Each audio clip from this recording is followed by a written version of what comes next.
Side, Logano going for it. They're down the backstretch. Logano with a half a car length on him. Now here comes Carl back on the low side. Oh, Carl slipped a little. Come on, he's sideways. Oh, now he gets Logano. Joey's into the bar, and the car's upside down. On the side is Clint. Yellow's out, yellow is out, yellow is out. Wallace gets into it. The 14 of Bliss gets into it. Red flag immediately. Stop on the back. They want you to stop on the back. They are stopping everyone on the backstretch. He got loose or something. I just in the throttle. He got loose. I touched him, guys. There's what's left of Keselowski's car. Window net down. He's okay.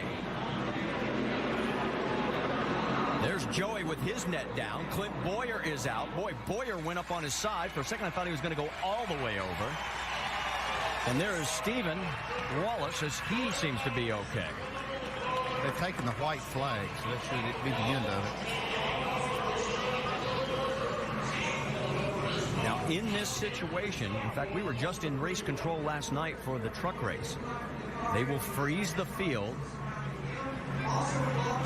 And they're going to come around now. We're being told they're going to come around to complete the race. Is everybody all right? And you're all right. These guys are just seeing what happened. Make sure they know that is not my intent. Not at all. So the caution and checker comes out. Here's your checker flag. Carl picks up his 32nd nationwide win, not the way he wanted to do it, and he is coming over to stop immediately. And he and Joey are talking.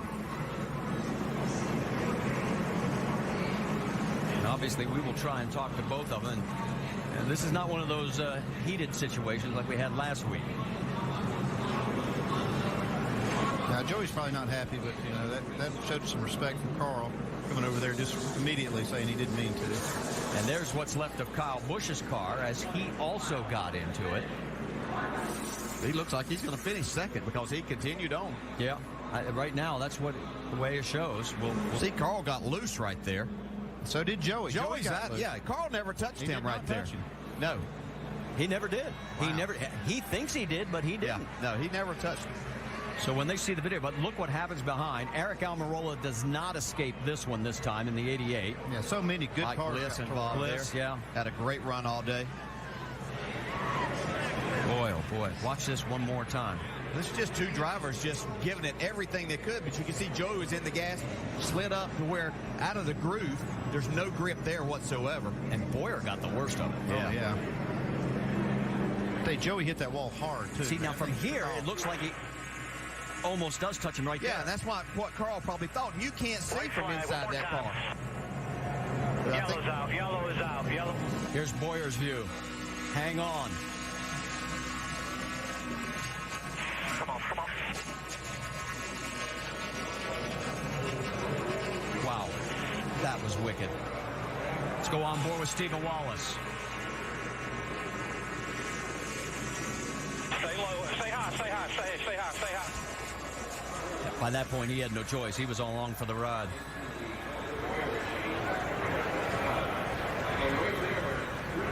Here is the contact. Wow.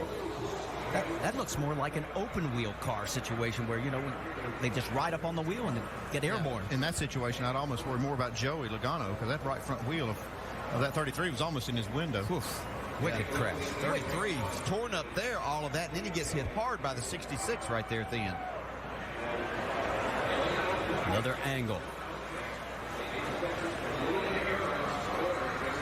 Kyle gets into the back of the 22 while all the other contact. Coming from the 18. Oh, the Kyle stepped out. Dillon.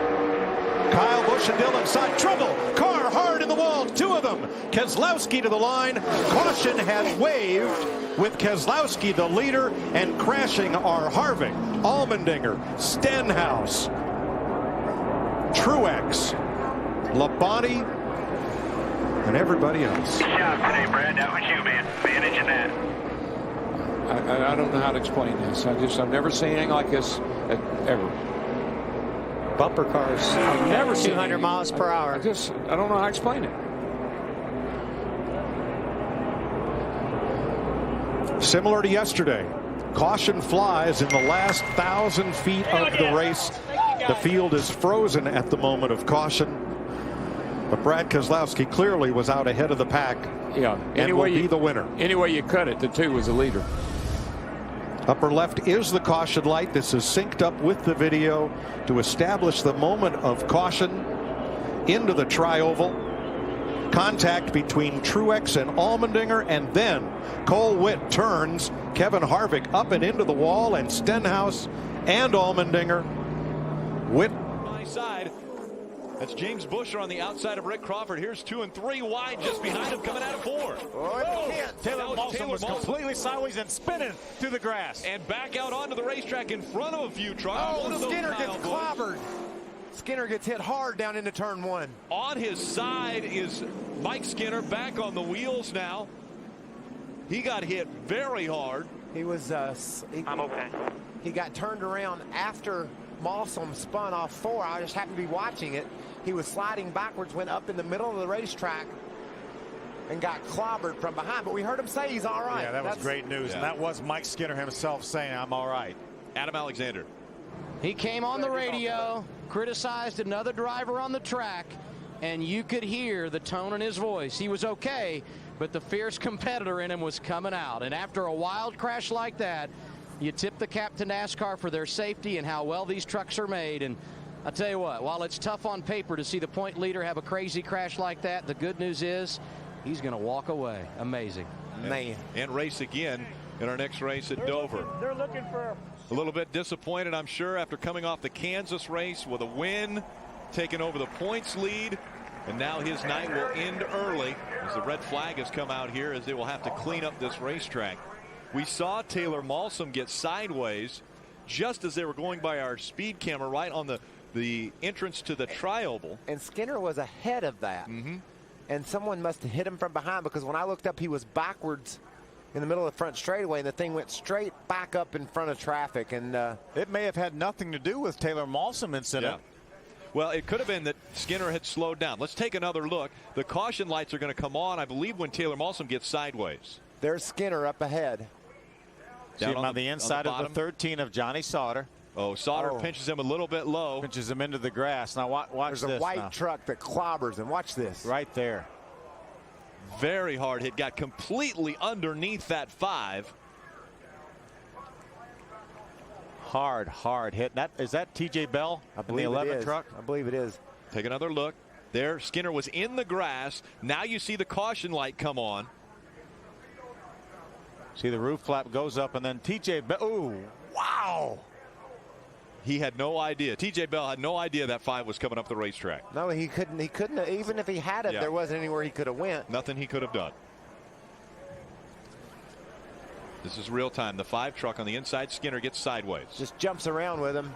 You can see he's got his wheels cut to the right, trying to save it from it spinning, and he never got them turned back to the left. And when it got straightened up, you know, it didn't have any way else to go except for into that outside wall. A hard hit by Mike Skinner into the wall, and it was so comforting to hear him say, I'm okay. See, Johnny Sauter had Matt Crafton above him. He moved down to give Matt a little bit more room, and then squeezed Mike Skinner down into the grass. I just can't. I'm just so happy Mike's okay. Look at that. That's terrible. That's an unbelievable accident. I tell you what, that shot we just saw, there was a cameraman right next to the catch fence when Skinner got up into it. Look at all this camera work the speed crew's doing. I mean, these shots are incredible. Watch this impact. Look how close the cameraman has this 5 truck zeroed in, and look at TJ Bell. Wham! Wow, that is incredible. Great camera work to capture that action. Look at all the debris flying everywhere. A spring bouncing across down the racetrack on the outside.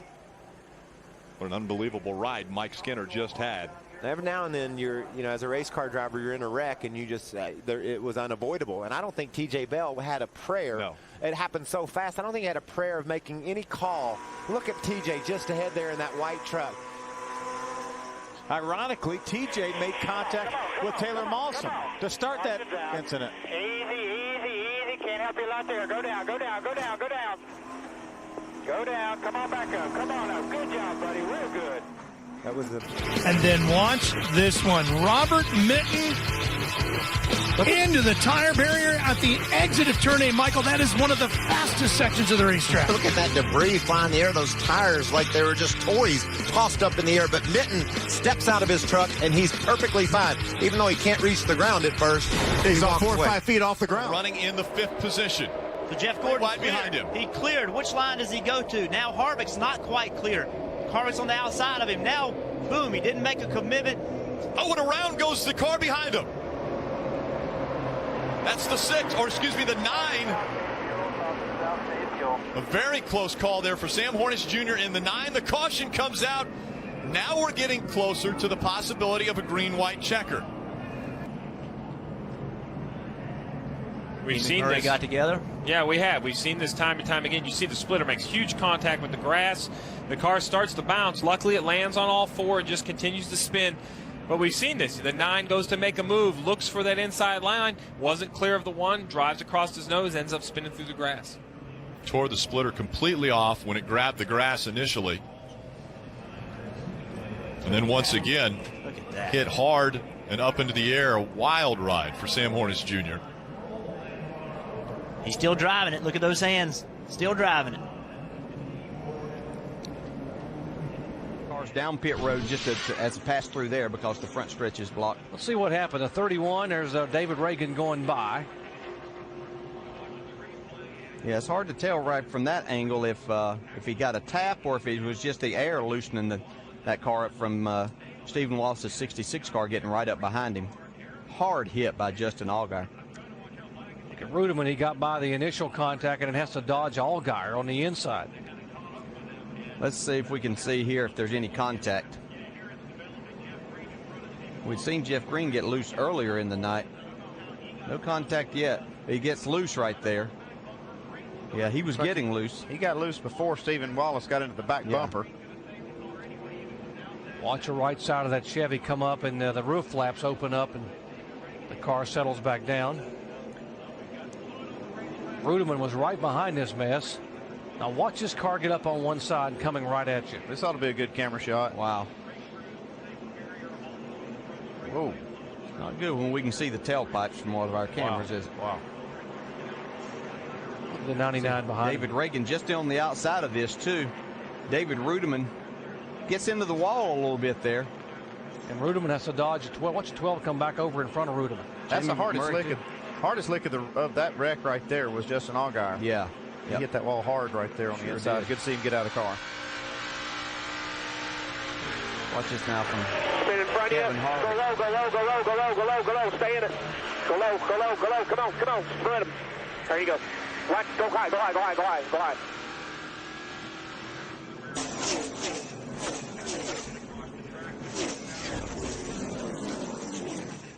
Just saw some excitement that Chase Briscoe created yesterday. A lot of dirt experience, but none at this racetrack. So you guys were in a backup truck. How was that set you guys back, and what do you anticipate here in qualifying? Yeah, I don't know. I mean, obviously, I think we're going to be okay. But that was exciting, by the way. Yeah, that's the first time I saw. That's why I was kind of looking off camera. But yeah, just I got in there and I cared about as much speed as you would on a sprint car slide job. And obviously, these things weigh 2,000 more pounds, and it didn't stick. But we'll be okay. I think in a backup, I feel like here, if anywhere, this is one place you can, get away with it. So we'll be all right. First lap's going to be here in qualifying, but we got an early pill draw, which is going to be good. So we'll see how this Cooper Standard Ford F-150 drives, and think we can still get it done tonight. He's one of our favorites. That's Chase Briscoe. Chris?